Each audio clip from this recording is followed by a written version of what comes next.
오늘 우리에게 주신 하나님의 말씀은 시편 19편 7절부터 14절의 말씀입니다. 여호와의 율법은 완전하여 영혼을 소성시키며 여호와의 정거는 확실하여 우둔한 자를 지혜롭게 하며 여호와의 교훈은 정직하여 마음을 기쁘게 하고 여호와의 계명은 순결하여 눈을 밝게 하시도다. 여호와를 경외하는 도는 정결하여 영혼까지 이르고 여호와의 법도 진실하여 다 의로우니 금 곧 많은 순금보다 더 사모할 것이며 꿀과 송이 꿀보다 더 달도다. 또 주의 종이 이것으로 경고를 받고 이것을 지킴으로 상이 크니이다. 자기 허물을 능히 깨달을 자 누구리요 나를 스물 허물에서 벗어나게 하소서. 또 주의 종에게 고의로 죄를 짓지 말게 하사 그 죄가 나를 주장하지 못하게 하소서. 그리하면 내가 정직하여 큰 죄가에서 벗어나겠나이다. 나의 반석이시여 나의 구속자이신 여호와여 내 입의 말과 마음의 묵상이 주님 앞에 연락되기를 원하나이다. 다가오는 5월 14일은 일명 로즈데이입니다. 사랑의 계절 5월, 장미가 피는 5월에 사랑하는 연인에게 장미로 사랑의 고백을 하는 날이지요. 아카시아 꽃이 향기를 토하는 5월이 되면 전 그녀를 생각한답니다. 좀 더 일찍 그녀를 만났더라면 저의 첫사랑은 중학교 2학년 때였습니다. 물론 그 전에도 학교 선생님을 좋아한다든지 하는 감정은 초등학교 때에도 있었지요. 그러나 중2 때 이름도 잊어버리지 않아요. 이미숙. 그녀를 볼 생각에 아침 등교를 서둘렀습니다. 그녀가 타는 버스 시간에 맞춰 버스를 탔습니다. 어떤 때는 눈도 한번 깜빡이지 않고 그녀만을 쳐다보기도 했습니다. 그녀가 나 아닌 누군가를 좋아한다는 얘기를 들었을 때 하늘이 무너지는 것 같았습니다. 이불 속에서 얼마나 울었는지 모릅니다. 너무나 마음의 상심이 커서 학교도 가지 않고 바닷가에 하루 종일 앉아있기도 했습니다. 전 그녀를 만나면서 사랑을 알았고 그녀를 만나면서 이별을 알았습니다. 사랑이 가슴을 아프게 한다는 것을 그때 벌써 알고 말았습니다. 지금은 그녀의 이름은 잊지 않았지만 어디에 사는지 어떻게 사는지 전혀 알지 못한답니다. 이제와 다시 생각해보면 그때 그녀를 만나지 않고 지금 내가 알고 있는 한 여인을 그때부터 만났더라면 전 더 아름다운 인생을 살 수 있었을 거예요. 물론 지금이라도 그녀를 만났기에 전 행복하답니다. 그러나 청소년 시절부터 그녀를 알았다면 더 많은 추억을 간직하고 있었을 텐데 전 그녀를 만나면서 사랑은 아픈 것이 아니라 가슴 시리도록 아름다운 것이구나 라는 것을 다시금 알게 되었습니다. 그녀는 중2 첫사랑 때 받았던 나의 아픔을 어루만져주고 치료해 주었답니다. 여러분 그녀가 누군지 알고 싶으십니까? 그녀는 완벽한 몸매를 가졌어요. 전 그녀를 만날 때마다 이상하게 지혜로워지기 시작했어요. 그녀는 나의 마음을 기쁘게 해주었답니다. 그녀는 너무 순결하여서 그녀를 볼 때마다 저의 눈도 맑고 밝아졌답니다. 그녀는 영혼 끝까지 저를 사랑한다고 약속했으며 그 말은 진실하고 거짓이 없었어요. 그녀는 이 세상에 그 어떤 돈이나 금은 보화로도 살 수 없이 귀한 존재랍니다. 그녀의 향기는 달콤하고 달콤하여서 영혼을 녹이는 그 무엇을 가졌지요. 전 날마다 그녀의 이름을 작은 소리로 부르고 다닌답니다. 사랑해요, 사랑해. 그녀의 이름은 바로 이성경이랍니다. 이성경. 이성경. 네. 전 여러분들의 이 빛나는 계절 5월에 그녀와 사랑에 빠지기를 원합니다. 이 세상에 많은 데이트 상대가 있지만 가장 아름다운 추억과 사랑을 주는 상대는 바로 이 성경입니다. 이 5월에 이 성경과 사랑에 빠져보지 않으시겠습니까? 그녀에게 장미 한 송이를 들고 사랑의 고백을 시작하지 않으시겠습니까? 왜냐하면 성경과 사랑에 빠지면 100% 하나님과 사랑에 빠지기 때문입니다. 그렇게 되면 당신의 인생도 100% 바뀌게 될 것입니다. 그러면 어떻게 하면 미스터 바이블, 미스터 성경과 사랑에 빠질 수 있을까요? 첫째, 우리는 미스터 바이블이 미스터 성경이 킹카 중에 킹카인 것을 알아야 합니다. 세상에서 제일 많이 팔린 책이 무슨 책일까요? 네, 성경이죠. 세상에서 제일 많이 읽히는 책이 무엇일까요? 성경입니다. 세상에서 제일 많이 출판되는 책이 무엇입니까? 물론 성경이죠. 성경 때문에 성경에 관해 있어서 여지는 책이 얼마나 많은지 모릅니다. 세상에서 제일 많이 사람들을 변화시킨 책도 성경입니다. 참으로 성경은 죽어있는 책이 아니라 살아있는 하나님의 말씀인 것을 여러분 믿으시기 바랍니다. 성경은 정말 우리가 한 번은 꼭 만나봐야 할 킹카 중에 킹카인 것을 잊지 마십시오. 아니, 평생에 놓치지 말아야 할, 반드시 꼭 붙들어야 할 연인인 것을 기억하십시오. 어떤 사람들은 정말 성경이 그렇게 훌륭한 책인지 이리 뜯어보고 저리 뜯어보고 조사를 하기도 했습니다.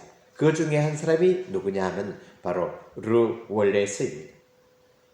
오래전 기차를 타고 여행하는 두 장교가 있었습니다. 한 사람은 본 잉거솔이고 또 한 사람은 루 월레스라고 하는 장군이었습니다. 두 사람이 주고받은 이야기는 예수님에 관한 모독적인 이야기였습니다. 잉거솔 대령이 말했습니다. 그 예수라고 하는 친구 말입니다. 예수쟁이들은 그를 하나님의 아들이니 하나님이니 하고 허튼 소리를 하는데 이 예수라는 친구를 멋진 연애장이로 만들어 에로틱한 소설을 쓰면 어떨까요? 그러면 돈을 많이 벌 수 있겠지요. 아, 그거 참 좋겠는걸. 참 재미있는 소설이 되겠지. 그 후 그들이 저녁을 하고 이것저것 할 일을 찾아보았으나 별로 신통한 것이 없었습니다. 장군으로 저녁을 했으니 아무 일이나 손댈 수는 없고 그래서 원래서는 생각도 못해 전에 기차 안에서 잉것을 대령이 한 말대로 예수를 주인공으로 한 에로 소설을 쓰기로 했답니다. 그러기 위해서는 성경을 읽어야만 했지. 직접 이스라엘까지 가서 자료를 수집하기도 했습니다. 그런데 참 이상한 일이 일어나기 시작했어요. 성경을 읽고 자료를 모으면 모을수록 그의 마음이 변화되어 가기 시작한 것입니다. 예수는 진실로 하나님의 아들이며 역사적으로 실존 인물임을 확신하게 된 것입니다. 마침내 그가 목적한 소설의 원고가 끝났습니다. 그런데 처음 계획한 것과는 전혀 딴판의 글이 나오고 말았죠. 탈고를 한 후 그는 자기도 모르게 의자에서 내려와 기도를 드리게 되었습니다. 진실로 주는 하나님의 아들이시여 나의 구주이십니다. 이 소설이 영화로 제작됐는데 그것이 바로 그 유명한 불후의 명작 벤허입니다.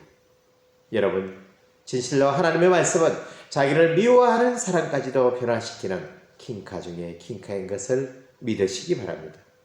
두 번째, 우리가 기억해야 할 것은 성경은 킹카 중에 킹카이지만 내가 먼저 다가오기를 기다리고 있다는 사실입니다. 내가 먼저 눈치채 주기를 바라고 있습니다. 그녀는 누구처럼 나를 무시하지도 튕기지도 않습니다. 이 세상에서 가장 아름다운 킹카이지만 나의 사랑을 기다리고 있다는 것입니다. 여러분이 데이트 신청을 하기를 날마다 기다리고 있는 것입니다. 그녀는 그 남자는 이 세상에서 가장 아름다운 데이트 코스를 알고 있으며 우리가 상상하지 못하는 많은 선물들을 준비하고 있답니다. 스탠다드 오일 회사라고 하면 세계적으로 우수한 석유 회사로 이집트에서 석유를 퍼내고 있다는 사실은 널리 알려져 있습니다. 그런데 어떻게 해서 미국의 석유 회사가 이집트에서 석유를 퍼내게 되었는가 하는 것은 잘 알려지지 않았습니다. 스탠다드 오일 회사의 중역 가운데 신앙이 돈독한 사람이 한 분 계셨습니다. 그가 창세기를 다 읽고 출애굽기 2장을 읽고 있는데 레이 족속 중 한 사람이 가서 레이 여자에게 장가들었더니 그 여자가 잉태하여 아들을 낳아 그 준수함을 보고 그를 석 달을 숨겼더니 더 숨길 수 없이 되매 그를 위하여 갈대 상자를 가져다가 역청과 나무지를 칠하고 아이를 거기 담아 하숫과 갈대 사이에 두고 라고 한 구절을 읽게 되었습니다. 이 성경 구절을 읽는 동안 그의 머리에는 무엇인가 번갯불처럼 지나가는 것이 있었습니다. 역청이라고 하는 단어였습니다. 영어 성경에는 피치라고 되어 있는데 타르, 그 석유인 것이죠. 모세의 어머니가 역청을 구할 수 있었다면 바로 그곳에 기름이 날 것이 틀림없다고 판단한 그는 찰스 휘셔트라고 하는 지질학자를 이집트로 보내 현지를 답사하게 했습니다. 아닌 게 아니라 모세의 어머니가 모세를 갈대 상자에 담아 떠내려 보냈다고 하는 바로 그곳에서 커다란 유전을 발견하게 된 것입니다. 사랑하는 친구 여러분, 성경은 먼 나라의 이야기가 아닙니다. 고리타분한 종교 이야기도 아닙니다. 오늘 우리가 어떻게 살아야 하는지, 무슨 꿈을 꿔야 하는지를 가르쳐주는 지혜서입니다. 이 성경을 무시하지 마시기 바랍니다. 이 성경을 가볍게 여기고 하찮게 취급하는 사람은 나중에 성경으로부터 외면을 당하게 될 것입니다. 주님 다시 오시는 그날 성경을 연애했던 사람은 주님의 신부로 하늘나라 혼인잔치에 참석하게 될 것입니다. 하지만 성경을 외면했던 사람들은 심판을 받아 영원한 지옥에서 그 끔찍한 마귀와 더불어 평생토록 영원토록 살게 될 것입니다. 그럼 어떻게 하면 그녀와 실제적으로 데이트를 할 수 있을까요? 첫 번째, 데이트 신청을 하는 것입니다. 아무리 마음이 있고 혼자서 짝사랑하는 것은 소용이 없어요. 사랑의 열매를 맺으려면 일단 데이트 신청부터 해야 하는 것이죠. 시간 약속을 하는 것이죠. 5분도 괜찮고 10분도 좋습니다. 아침도 괜찮고 점심도 괜찮습니다. 물론 저녁도 가능합니다. 자, 지금 데이트 신청을 한번 해보시겠어요? 주보 한 귀퉁이에다 메모를 남기세요. 미스터 바이블, 내일 아침 6시에 만나요. 비록 짧은 시간이지만 그대 얼굴을 보고 하루를 시작하면 왠지 모든 일이 잘 될 것 같아요. 미스 성경, 나도 당신을 내일 아침에 만나고 싶어요. 아니 매일 아침은 아닐지라도 최소한 일주일에 한두 번쯤은 나와 데이트해 주실 수 있겠죠.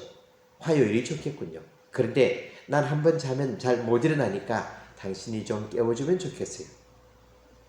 어때요? 다 데이트 신청을 하셨나요? 두 번째, 그런데 그녀는 너무 많은 얼굴을 가졌어요. 어디에서부터 읽어야 할지 잘 모르겠습니다 하는 친구들은 걱정할 필요가 없어요. 짧은 것부터 읽으면 만남이 재미있어진답니다. 시편은 짧게 되어 있어 너무 읽기가 좋아요. 아니면 빌레몬서, 유다서 같은 것은 달랑 한 장입니다. 읽는데 5분도 안 걸립니다. 오바댜도 한 장이에요. 학개는 2장, 하박국은 3장, 나훔 3장, 요나서는 4장이에요. 이렇게만 읽어도 성경 39권 중에서 벌써 7권을 읽은 거예요. 공부를 좀 못하고 지혜가 부족한 친구들은 자문을 하루 한 장씩 꼬박꼬박 읽기를 추천합니다. 한 달이면 다 읽을 수 있습니다. 오늘이 10일이니까 10장은 그냥 넘어가고 내일이 11일이다. 그럼 그날은 11장, 11장만 읽으면 되는 거죠. 세 번째, 더 나아가서 그 말씀을 묵상한다면 금상첨화입니다. 오늘 우리가 읽은 말씀을 다시 한번 읽어볼까요? 여호와의 율법은 완전하여 영혼을 소성시키며 여호와의 정죄는 확실하여 우둔한 자를 지혜롭게 하며 여호와의 교훈은 정직하여 마음을 기쁘게 하고 여호와의 계명은 순결하여 눈을 밝게 하시도다. 마지막 14절, 나의 반석이시여 나의 구속자이신 여호와여 내 입의 말과 마음의 묵상이 주님 앞에 연락되기를 원하나이다. 여기 맨 마지막에 나의 반석이시여 나의 구속자이신 여호와여 내 입의 말과 마음의 묵상이 주님 앞에 연락되기를 원하나이다 할 때 묵상, 내 입의 말과 마음의 묵상이란 말은 생각이다. 내 마음의 생각 이렇게 이해할 수 있습니다만 또 다른 의미로 작은 소리로 엎조린다라는 의미도 있어요. 입으로 중얼중얼 거리는 거지. 왜 우리 시험 칠 때 중얼중얼 하면서 잘 외우잖아요. 그런 것처럼 아침에 성경을 읽으면서 마음에 와 닿는 구절이나 단어를 하루 종일 중얼거리면 저절로 묵상이 된답니다. 또 한 가지 정말 이렇게 하면 일석이조의 또 실제적인 방법이 있습니다. 핸드폰을 켜자마자 배경화면, 바탕화면을 성경 구절이 나오게 해주세요. 그러면 성경을 읽지 않으면 다른 인터넷이나 사이트로 넘어가지 않도록 자기와 약속을 하는 거죠. 그리고 인터넷 들어가서 처음 화면이 인터넷 들어가면 처음 사이트가 성경 구절을 볼 수 있는 사이트로 고정해 놓는 것이죠. 컴퓨터 바탕화면을 말씀으로 깔아 놓으세요. 그리고 일주일 단위로 바뀌게 하는 것이죠. 이런 실제적인 방법을 여러분들이 동원하기를 예수님의 이름으로 축복합니다.